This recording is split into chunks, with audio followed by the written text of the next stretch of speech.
రాజకీయ పార్టీలు తెలంగాణలో ఉన్నాయో వాళ్ళ దగ్గరికి పోలేనా, వాళ్ళ దగ్గర ఎదగలేనా? లేదు, వాళ్ళు చేస్తున్న తప్పులు కూడా ఎదిరించాలంటే ఆమ్ ఆద్మీ పార్టీ అనేది ఒక రైట్ ప్లాట్ఫామ్, నాకు యువతకి రైట్ ప్లాట్ఫామ్. ఒక్క పార్టీ చెప్పండి యువతకి ఎక్కడైతే. లైఫ్ లాంగ్ విజయ్ రెడ్డి అనే ఆయన ఖచ్చితంగా యాప్ తోటే ఉంటాడా, ఆమ్ ఆద్మీ తోటే ఉంటాడా, వేరే పార్టీలు? నేను ఇదే చెప్తున్నాను. నేను రాజకీయాలు ఎన్నుకుంది ప్రజాసేవ చేయడానికి, దేశ సేవ చేయడానికి. As long as Aam Aadmi party సిద్ధాంతాలపైన నడిచిన నాళ్ళు నా దృష్టిలో 100% నడుస్తుంది. నాకు పూర్తి నమ్మకం ఉంది మా నాయకుడి మీద.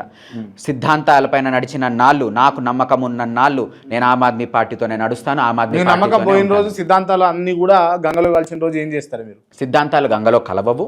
నా సిద్ధాంతాలు అంతకంటే ముఖ్యంగా గంగలో కలవు. మా నాయకుడి సిద్ధాంతాలు కూడా కలిసేది ఉంటే ఇప్పుడే కలిసేది ఉండే.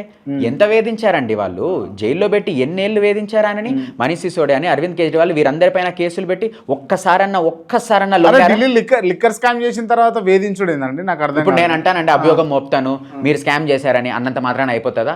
అభియోగం మోపినంత మాత్రాన స్కామ్ కాదు. మీరు అర్థం చేసుకోవాలి, బీజేపీ ఆడుతున్న నాటకాన్ని ఈడీ సిబిఐని గుప్పెట్లో పెట్టుకొని ప్రతిపక్ష నాయకులని వేధించి వాళ్ళని వెంటాడి డైరెక్ట్లీ ఇండైరెక్ట్లీ ఇక్కడ మీరు కవితను కూడా సేవ్ చేస్తారు అంతేనా? మీ మాటలతో నేనేం సేవ్ చేయట్లే, కవితను గారిని కూడా నేనేం సేవ్ చేయట్లే.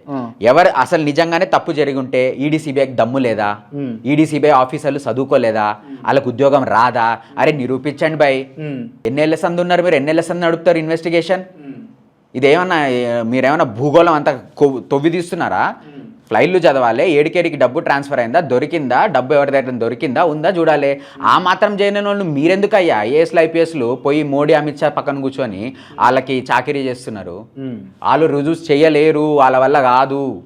ఎందుకంటే మేము తప్పు చేయలేదు. అది మీరు అర్థం చేసుకోవాలి. ముఖ్యంగా ఇంకో 2 మాటలు చెప్తాను నేను బీజేపీ గురించి. బీజేపీ కాదు, ప్రజలు కూడా ఈ విషయం అర్థం చేసుకోవాలి. ఏమన్నా అంటే మన దేశం ప్రపంచంలో 4వ ఎకానమీ స్థాయికి వచ్చింది అని అంటున్నారు. నేనంట ఇంతమంది జనాభా ఉండి ప్రధానమంత్రి కానీ ముఖ్యమంత్రి ఎవరైనా వాళ్ళ కుర్చీలో కూర్చొని వాళ్ళు పండుకున్న చాలు మన దేశం అనేది నడుస్తుంటుంది, పురోగతి ఎంతో కొంత చెందుతూ ఉంటుంది మన జనాభాని లెక్కన చూసుకుంటే. నిజమైన సూచికలు ఏవి, నిజమైన పరిమాణాలు ఏవి? కరప్షన్లో మనం ఎక్కడున్నాము? సుమారు 80-70% దగ్గర ఉన్నాము.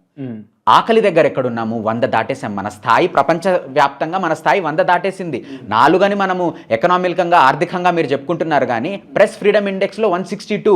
ఈరోజు మీరు నేను మాట్లాడుతున్నాం సార్, కానీ ప్రెస్ చాలా మందిని ఎవరైతే ఎదిరించి మాట్లాడే మన పత్రికేయులని వేధిస్తున్నారు, కొంతమంది చంపారు కూడా. గౌరీ లంకేష్ అప్పుడు ఎందుకు చనిపోయారు తను?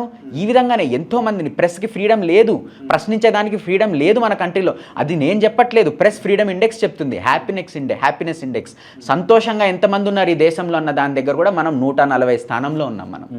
సో ఇట్లా ప్రతి వీటిల్లో మన సూచిక ఎక్కడో 80-90 దాటేసి లాస్ట్కి 162-163 దగ్గరికి వెళ్తుంది. మనం ఎంతసేపు 4వ స్థానంలో ఉన్నాం, ఆర్థికంగా 4వ స్థానంలో ఉన్నాం సంకలు గుద్దుకోవాలి తప్పితే, కానీ మన దేశం ఎంత దౌర్భాగ్య స్థితికి దిగజారుతుందో ప్రజలు అర్థం చేసుకోవాలి. బీజేపీ చేస్తున్న నాటకాన్ని వాళ్ళు అర్థం చేసుకోవాలి. Right, okay. అంటే ఇవన్నీ కూడా విజయ్ రెడ్డి మారుస్తాడు, విజయ్ రెడ్డి ఉద్ధరిస్తాడు అని అన్నట్టు అంతేనా? ప్రజలు ఉద్ధరించాలి. విజయ్ రెడ్డి తన వంతు సాయం, తన వంతు ప్రయత్నం తను చేయగలుగుతాడు. కానీ ఎందుకంటే అతనిలో ఉంది ఆ బాధ, అతనిలో ఉంది ఆ ఆక్రోశం, అతనిలో ఉంది ఆ ఆకలి, మార్పు చూడాలి, మార్పు తేవాలి అని. కానీ ప్రజలు ఏనాడైతే ఇవన్నీ కావాలి, ఇలాంటి నాయకులు కావాలని కోరుకున్నప్పుడే ఇవి సాధ్యం అవుతుంది. లేదు, ప్రజలు ఎంతసేపు డబ్బులు ఇచ్చే వాళ్ళకి, మందు పంచే వాళ్ళకే ఓటేస్తే మాత్రం నాలాంటి వాళ్ళు ఎంత చేసినా దాని ప్రయోజనం ఉంది. రైట్, విజయ్ రెడ్డి అగ్రకులంలో పుట్టిండు, విజయ్ రెడ్డి దగ్గర 4 రూపాయలు ఉన్నాయి, విజయ్ రెడ్డి చదువుకున్నాడు, విజయ్ రెడ్డి అబ్రాడ్కి పోయి వచ్చిండు, ఇవన్నీ ఉన్నాయి కాబట్టి ఇవన్నీ మాటలు చెప్తే బాగానే ఉంటుంది. నిజంగా మీరు మిమ్మల్ని నమ్ముకొని మీతో తిరిగిన వాళ్ళకి ఎంతమందికి న్యాయం చేశారు? నేను పెద్ద ఎగ్జాంపుల్స్ చెప్పాను. నేను జూబ్లీ హిల్స్ ఏదైతే ఖైరతాబాద్లో వస్తే కొంచెం ప్రాంతం ఉందో, ఖైరతాబాద్ మన దానం నాగేంద్ర గారు ఉన్నారు. జూబ్లీ హిల్స్లో ఒక బడి ఉంది. ఆ బడి ఎంత శిథిలావస్థ పరిస్థితిలో ఉందంటే పిల్లలు టాయిలెట్లు వాడలేరు, వాళ్ళకి ప్లే గ్రౌండ్ చెత్తబడి ఉంది. నేను ఒక సామాన్యుడినై నా కార్యకర్తలతో, పేరెంట్స్తో మాట్లాడి, తల్లిదండ్రులతో మాట్లాడి, కలెక్టర్ ఆఫీస్కి వెళ్ళి, మన ఇన్ఫ్రాస్ట్రక్చర్ డెవలప్మెంట్ ఆఫీస్కి వెళ్ళి 2.5 లక్షల రూపాయలు ఒక సామాన్యుడిగా నేను శాంక్షన్ చేయించా.